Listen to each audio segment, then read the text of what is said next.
we really should have curiosity. The importance of values.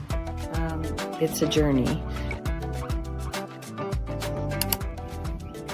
Many times we make conclusions when we really should have curiosity.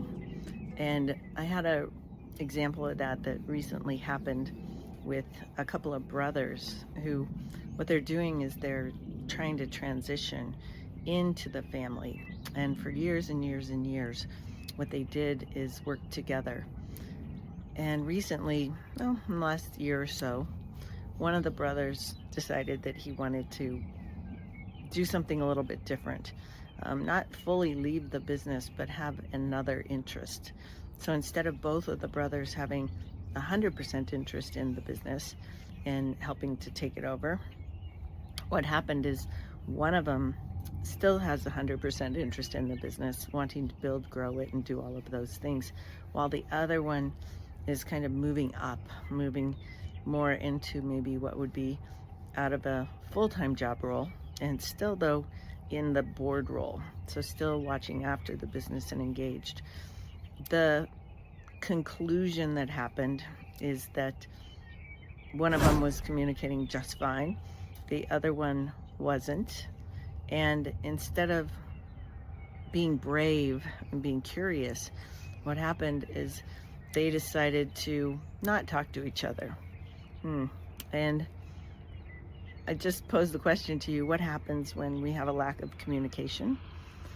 Typically there are opportunities for misunderstandings. And what we do on the other side of that is we conclude, right? We have something happen to us, we conclude, and then usually we keep that because the conclusion isn't super positive. And what we do is we decide that we're not going to engage in it. We're not going to have a conversation. Why? Because we're afraid. Because we're afraid of sparking something that is going to be difficult for our relationship, especially if it's a family member or somebody who's important to you. You usually will just not talk about it. And when that happens, there's further isolation because you're not speaking to the other person and maybe even avoiding them. And the wheel keeps turning in that direction. So it is difficult to be curious, and curiosity is what helps us to have these conversations. Curiosity, I wonder what's going on. Curiosity about, gee, I wonder where that person is or what they're up to. Curiosity about maybe, I wonder why they said that or why they reacted that way. Foundationally, curiosity sits on the idea of of intent, which is one of our rules of engagement with people. And it's hard to practice, but it's important. So posing to you the concept of when you get into a situation where you're curious about what's going on, engage in that curiosity, make that the priority. So we go from curiosity to maybe a conversation to understand at a higher level, and then we can conclude what's going on versus concluding first. What happened in this example, this situation, is the brothers started mistrusting each other, not because the people had changed. They still were brothers.